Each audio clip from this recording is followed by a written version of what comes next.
Hey team, so the headline here is humans respond to incentives. I do, you do, we all do. And the insight that I wanted to share is around how that relates to team and specifically how it relates to your time. So obviously my business is reasonably significant, and my original paradigm was just by building a business and hiring salespeople and managers and doing all those sorts of things that kind of magically I would end up with the kind of freedom in terms of time, like real liberty, that I got into business in the first place to have. We've acquired 3 businesses, 50 team across 12 time zones. So I have plenty of team. You would have thought that would have been enough. And yet I was still very much in the business. I wasn't having to be the one making the sales or delivering the product. I delegated a lot of that stuff, but really I'd become a fancy manager. I'd kind of gone from founder to manager. And I'm not good as a manager. And despite, having a good culture and some good accountability in our team, we run a really strong rhythm and pulse, I was still in it.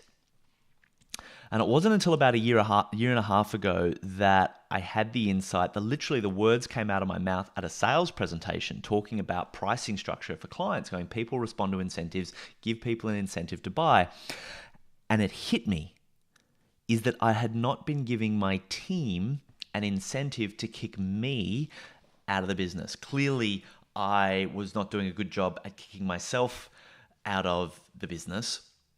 And I had the thought, what if I'm the wrong person to remove me from the business? What if it's actually my team that are the ones that should be responsible, accountable, and focused on reducing the business's reliance on me and increasing the amount of kind of freedom days that I have? And so that's exactly what we started doing.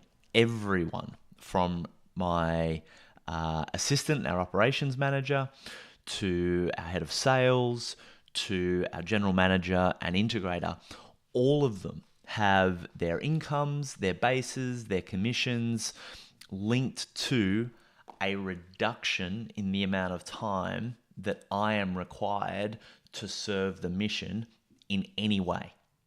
So what that means is I'm free to then do what I want. If I want to do nothing, I can do nothing and the business will still work to a reasonable degree. If I want to focus my strengths and build my brand as a key person of influence, working on the business, coming up with new products and pitching and doing all those kind of things, I can do that as well.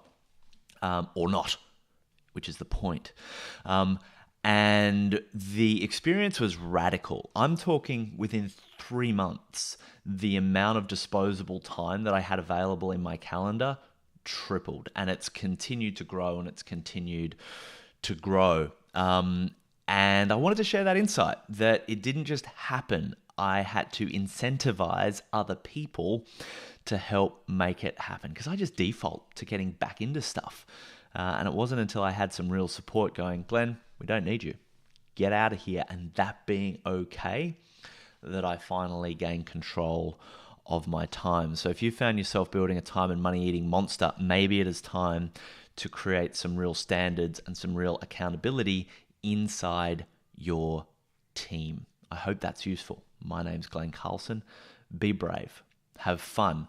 Hit me up in the comments below and let's go make a dent in the universe.